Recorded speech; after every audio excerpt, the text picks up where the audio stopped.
Share your love with them. How wonderful. You guys did a fabulous job this morning. Incredible. What about you guys? I know I'm in the place where God lives, moves, and has its being. What about you guys? Oh, yeah.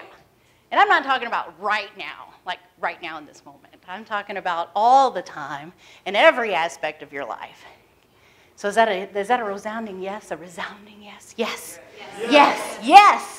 Absolutely. We are coming to a close of the month of January and our Back to Basics month. I always like to do Back to Basics with a little twist. You know, you need a little twist in there so that you're not shooting straight and flying straight all the time. And so I hope that, and I'm knowing that you've enjoyed this month of going back to the basics and hearing and experiencing how the basics can be revealed and embraced in so many different ways, an infinite number of ways. And so this morning's connection and topic and theme is all about coming together. We're coming together this morning. And we're bringing it home with the 4th chapter of the Science of Mind text, how to use it. So we talked all this month about, you know, the thing itself. What the heck is the thing itself? What's it all about? You know, Cindy Cleveland did a fabulous, fantastic job last Sunday bringing it home from that perspective, you know, treat and move your feet when your skirt's on fire kind of thing. How many of you were here for that? Wasn't that awesome? Yeah. That was awesome. And of course, I was having my own journey with the fabulous, amazing teen group at Winter Teen Camp. And I tell you, if anybody knows how to use it, it's those teens. They really know how to use it, and how powerful and profound it is that they get to immerse themselves in long weekends and full weeks of processing this stuff and really taking it in and chewing on it and digesting it and allowing it to feed and nurture their souls. You know, just like we do when we come here on Sunday morning or when we're in classes. This thing's kind of partied too much this weekend. It's kind of got a lean to it. That's cool. I might go like this a little bit, but we're good. So how to use it. So I always look for cool images when, you know, sending out the newsletter, putting really cool pictures up there and stuff. So I generally first do a search of my talk title just to see what would pop up. Actually, I used how to use it. I didn't use come together. But how to use it, you would be amazed. Pages and pages and pages of all these diagrams and instruction manuals and how-to things. And I thought, wow, I had no idea this even existed. There was probably a diagram and an instruction book or a list of instructions for just about anything and everything that you wanted to put together, take apart, assemble, disassemble, or create. And I was amazed by it. And I really got the connection, you know, with what's in the 4th chapter of the Science of Mind text. Because the whole point of this is it is infinite. Your use of spiritual principles, your use of spiritual law is infinite. And you are the creator of it. I always say over and over again, you're probably getting tired of hearing it, who's in charge?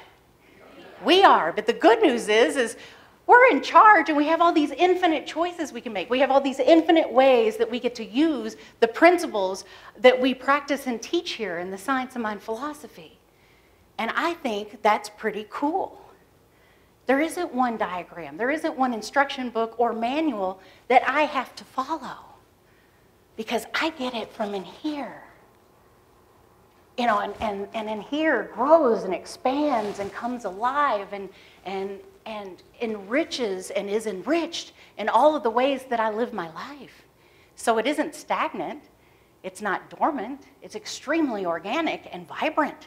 So thank God there's an infinite way to use the principles that we learn about here. So why is it so important that we talk and embrace about how to use it? Why would that be so important to us?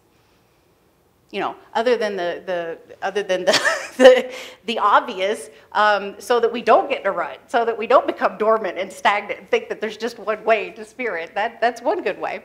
So I want to show this slide up. That's the perfect example of why it's important. So let's eat Grandpa, or let's eat Grandpa. Punctuation saves lives. How to use it saves lives. You get it? So that's why it's so important, because when we really get down to it, we have already proved this month that spiritual principles are working in your life, whether you know it or not, whether you think you're using it or not. So which would you rather do? Take your pick. So do you want to know how to use it in a way that enriches and allows your life to expand and experience an incredible amount of joy that you may not have ever realized before? Or do you want your comma to go all over the place or maybe not even exist? Do you see the difference? I know you do. I know you do. So causation. When I meant that it was always working in your life, there is always causation. You know, we teach in our foundational level class about first cause. First cause, spirit. First cause, our soul's yearning. First cause, what is true and important and known to us without a shadow of a doubt. That's first cause. How to use it is not getting caught up with secondary causes. Secondary causes are all those other things that we like to think are first causes in our life. Somebody give me an example of secondary cause. What? You get in a car accident. Yeah, that's a rough one. But that is an example of secondary cause. Traffic. I'm late because of traffic. There's one. Secondary cause. You know, we are many things because of secondary causes, aren't we? But those, my friends, are not the real cause. Those are excuses. And I know that's not fun to hear. But what is fun to hear is how to use the principles that we learned about and looked at all month long to enrich and better our lives. The conscious use of spirit within our lives. The conscious use of this law that is exact in how it works, just like gravity. Now, I didn't create gravity. Did you create gravity? No, I didn't create it, but I use it every day, whether I'm thinking about it or not. And that is exactly how our spiritual law works. We didn't create it, but we use it every day. So wouldn't we like to use it in a way where we place a comma or don't place a comma and make our life so much better? I do. I want to. I'm going to sign up for that. So in the fourth chapter, it says that if we believe that it will not work, and we're talking about this spiritual law, the spiritual principles that we've been diving into all month long. If we believe that it will not work, it really works by appearing to not work. Yep, you following me there, huh? When we believe that it cannot and will not, according to principle, it does not. I assure you. So that's how that works. But when it does not, it still does. Only it does according to our belief that it will not.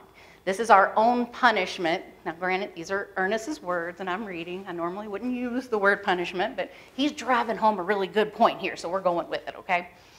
So this is our own punishment through the law of cause and effect. We do not enter in because of our doubts and fears. It is not a punishment imposed upon us by the Spirit of God, but an automatic result of failing constructively to use the law of God. Failing to put the comma in or not, for example. So is everybody on board with me so far? Yeah? Good, good. So if you keep planting the seed of wanting, I want to have more money. I want this incredible, beautiful, loving relationship. How do you think the principles are going to work in your life? It's going to say yes, and it's going to keep you wanting, because it's just like gravity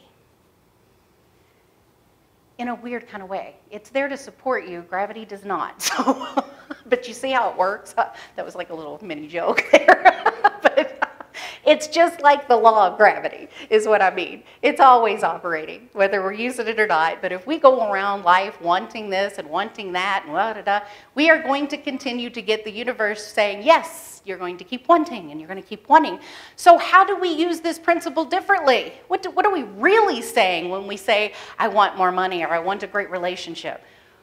I am. That's right. Because Spirit can only work for you by working through you. That's right.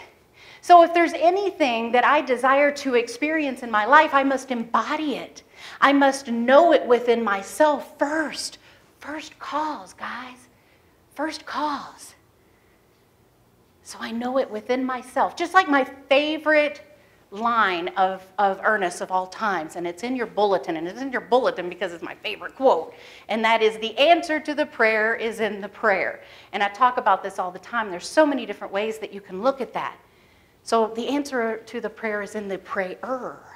You see, first cause, it's in you. You must embody it, you must be it, because you already are. You just have to believe it and agree to it so the law can say yes. Makes sense to me. But you know what? The beautiful part about it is you get to go out and try it for yourself. You don't have to take my word for it. Apply it within your life. We have the incredible honor of installing 11 new members today, and many of those new members actually just graduated from our foundational level course, Beyond Limits. And every single one of them, they did it. They started applying what they were learning and chewing on and digesting and assimilating into their own lives, and fireworks went off, y'all.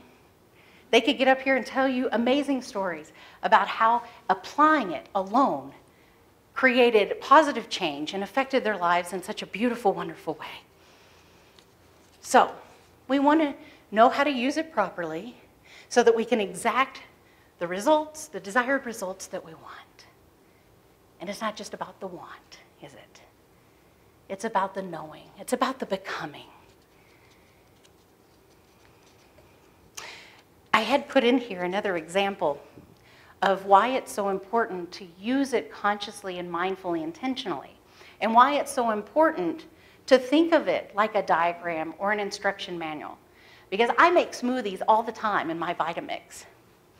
And don't you imagine it would be very important for me to not take the lid off when it's in high-powered speed? Now you can. There's nothing keeping me from taking that lid off other than my desire to not be cleaning my kitchen for a week, right? Do you see how you can apply that in your life regarding the spiritual principles? Sometimes we take the lids off all the time. Sometimes we do that, don't we? And we end up cleaning our kitchen for at least a week when that stuff goes all over the place. But it doesn't have to be that way. And the thing is the spiritual law in the universe is always going to say yes. So if you're having a rough day, and if you're going around saying, oh, this sucks, and my life sucks, and I just can't stand this, and I'm just blah, blah, blah, blah, blah, then that's taking the lid off, folks. You're probably going to be cleaning your kitchen for about a week on that one. So are you following? I know you're getting it. You know, you're following me there on the old Vitamix thing. So I have to share, it totally works. A congregant, beautiful, beloved congregant, shared with me yesterday that she told her husband the other day, today is a good day.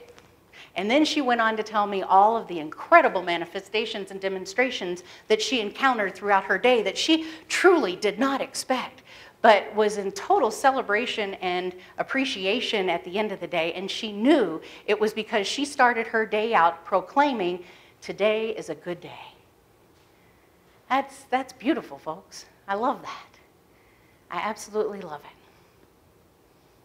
So working with the teens, like I got to do all last week, and it's one of my life purposes and huge passions for me. I've been a teen advisor at Centers for Spiritual Living camps for 12 years. And working with the teens, I can tell you, they get it. They totally get it. Imagine how powerful the proper use of these principles can show up in their lives. Just imagine that. And what's cool about these camps is they use it. They really do. I was told a story that a couple of teens after going to camp, one of them said they really didn't want to go to school that day as they were walking to the bus stop. And so this teen said, would you help me out with some affirmations so I can change my attitude and change my mind about that? Now that's how to use it, folks. That is how to use it. I love that. Isn't that cool? Talk about, boom, applying it immediately. It's here for our use and our application to expand and empower our lives. I just love that. So Dr. Robert Bitzer, which is a very acclaimed minister in our field who is no longer with us on this plane, says, you have to believe in your right of choice and accept it. Until you believe consciously in choice, you are believing that you do not have a choice. And what does the universe say? Yes. So if you believe you don't have a choice, it's going to feel like you don't have a choice. And this person on their walk to the school bus could have gone the whole day being pretty cranky about not wanting to go to school. And you can imagine how that would have affected the experience, right? Same with us. Same with all of us. It makes a difference. But you know what? We have a choice. We have a choice to apply the spiritual principles that we experience, that we come here and hear about and experience and embody in Sunday mornings and in classes and in workshops and in gong baths and in all the things that we do here. We get to apply these spiritual principles to be our strength, to be our support structure when we make those choices. Because, you know, life is wild and juicy and messy. You know, there's times when we feel the need to make choices that it's like giving birth, you know. We know that something really awesome and great is on the other side, but we know we've got to go through some stretching and some pain and probably some little bit of gory mess before we come out on the other side. So I don't want to discount that. I'm not here to tell you life is all roses and kittens. But you know what? On a daily basis, when I get out of bed and I proclaim today is a good day, I'm going to have more roses and kittens than I am Vitamix all over the kitchen. I guarantee you.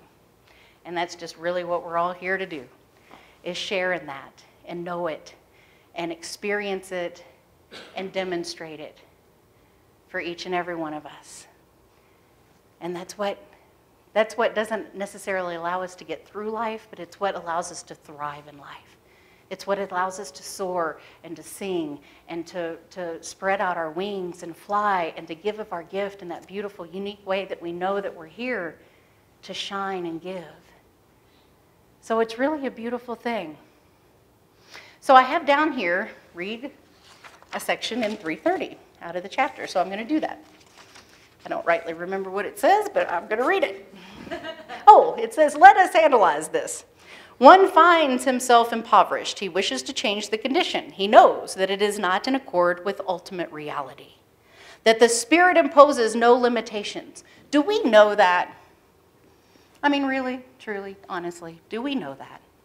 Okay, so we know that. Many of you have nodded your head. A couple of you raised your hand, so we know that. So what do you do when you find yourself in an impoverished situation and you wish to change the condition?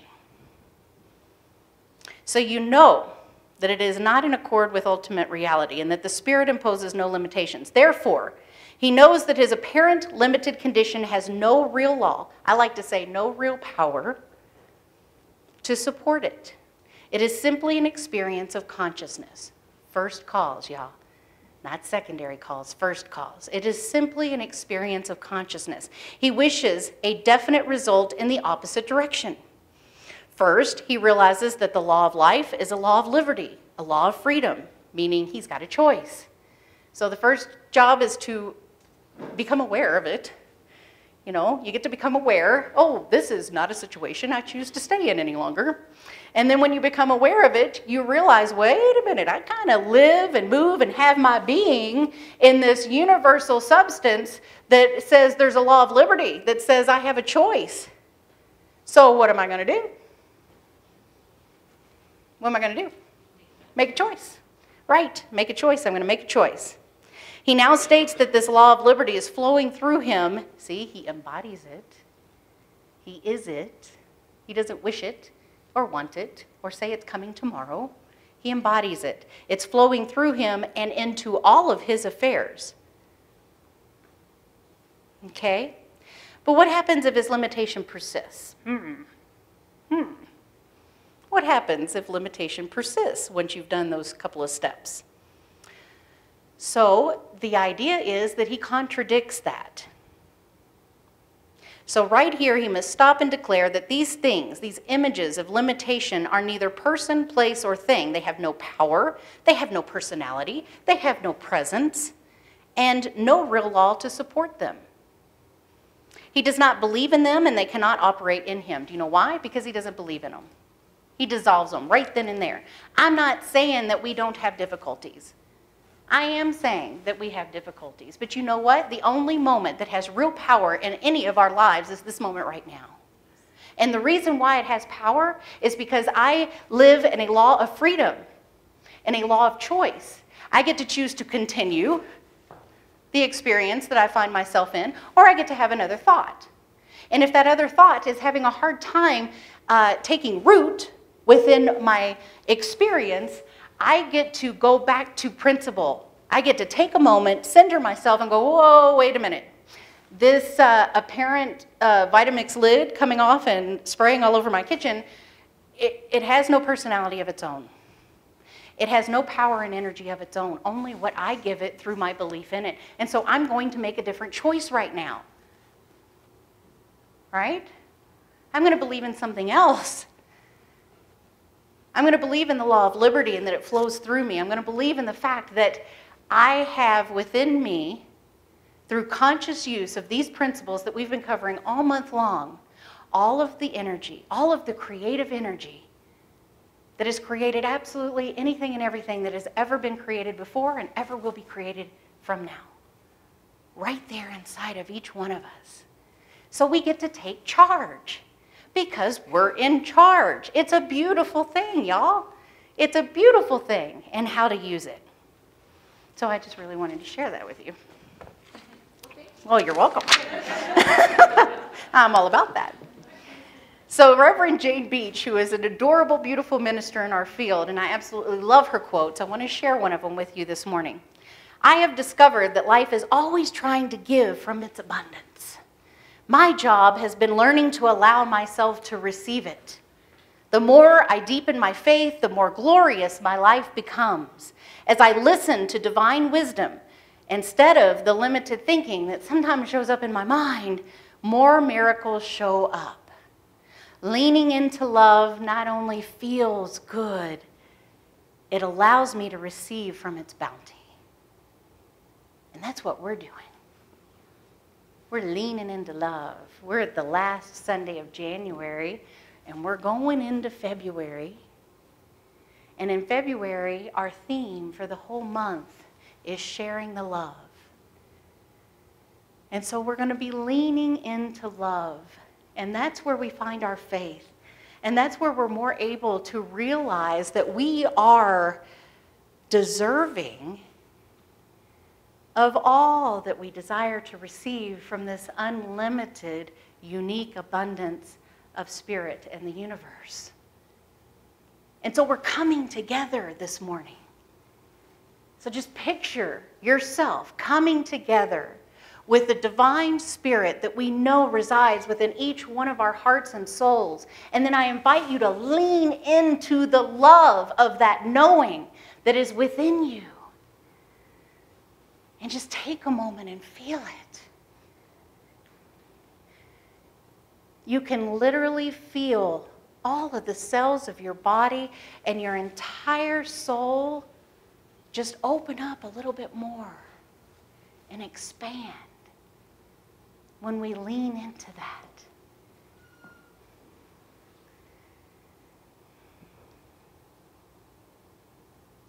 So we have the incredible ultimate privilege of installing 11 new members today. And I'm going to invite you to lean into the love and open your hearts and souls and minds to receive these beautiful, precious souls and welcome them as a member within our community. And so I am going to invite Mara, our beloved practitioner assisting today, and Art Morales, our beloved president of our core council, to come forth. And then I'm going to invite all 11 new members. And your role in this is precious because you get to witness and receive and lean into the love and embrace these 11 precious souls into our family. And so with that, I'm going to invite Carol to come forward, Cindy Galt, Cindy Stephen, Greg Stephen, Denise McNeff, Julie Puentes, Judy Finnegan, Kathleen, Lynn, Susan, and Tom. I need my book.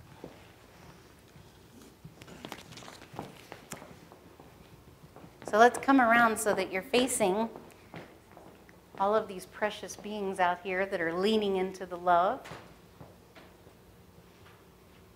And so let's everybody just take a moment to connect with each one of these precious souls that are standing up here for the purpose of sharing love, not in making them uncomfortable. We're not about that here. Yeah. So today, you all have chosen to unify yourself with high purpose and love in membership of the Center for Spiritual Living Castle Rock. This is not the Center for Spiritual Living and its members.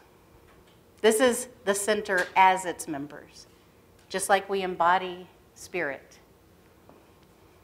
The body of our center is composed of people like you who are its hands, its feet, its head, and its heart. You are unifying with all of the members of the center and all of the members of the Centers for Spiritual Living throughout the world in warm, loving, divine fellowship. In our community membership covenant with you, we agree to provide a loving, supportive environment for your spiritual growth. We agree to offer services, workshops, and classes intended to support your spiritual growth. We agree to teach the principles of the science of mind and spirit and to acknowledge the good found in all of the world's religions. We agree to respect your freedom of choice regarding your own spiritual pathway. We agree to be available to spiritual counsel and support you and your family in times of personal challenge or celebration. As a member, you are asked to honor the teachings of the science of mind and spirit and to support the vision and mission of the Center for Spiritual Living Castle Rock, which you will find in your bulletin every Sunday.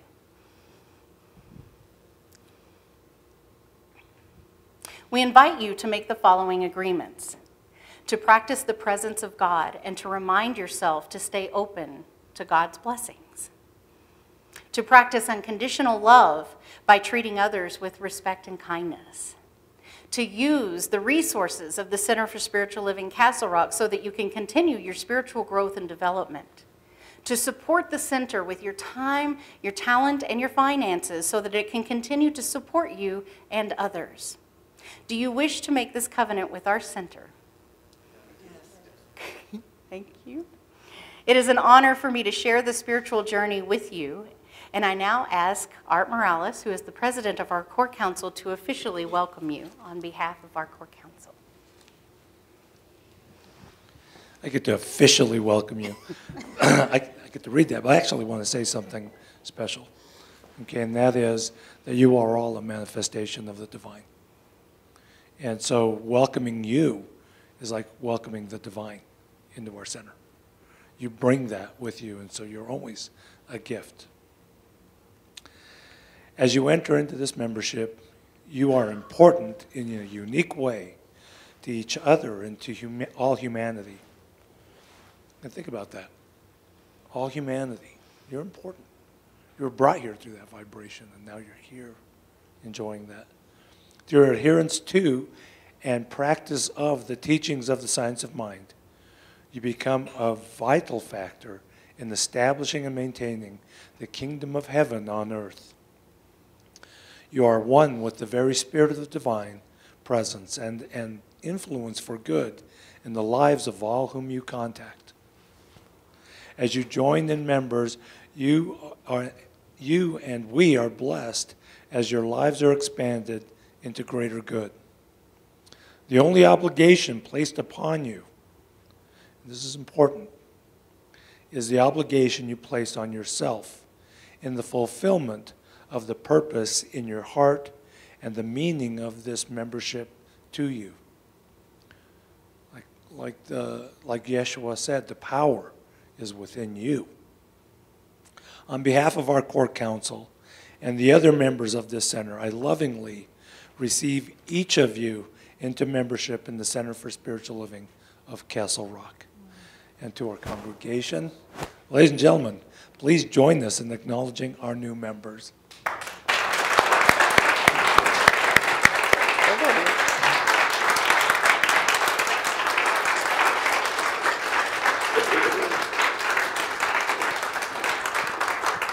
So as a part of your membership, you can now change out the handwritten name tag for your printed ones, and you receive your certificate.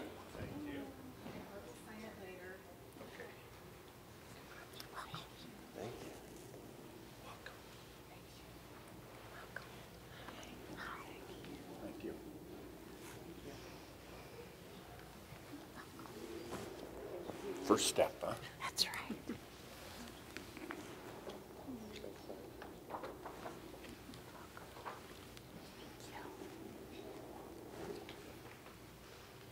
It's Julie.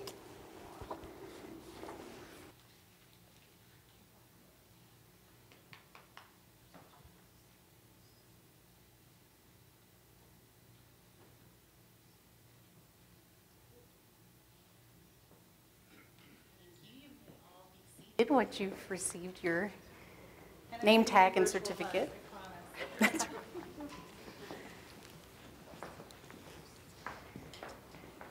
And so we have something very special planned today after the service. You know, this is my first annual gathering as your new senior minister, and I don't know how you guys did it in the past, but it's going to be a lot of fun. There's a special gift, a very special presentation happening at the very beginning. As Mara had announced it earlier today, the agenda is very short, and I don't think the meeting's even going to last 30 minutes. So I invite all of you to stay. Even you don't need to be a member to stay for the meeting, and I wouldn't even call it a meeting. It's more of a gathering, and it's very special. And the presentation, I think you're going to enjoy, and then we have a really neat experience of coming together at the end. So I invite each and every one of you to stay for that, and to also stay for our potluck afterwards. So let's now join me in prayer. Let's come together in prayer.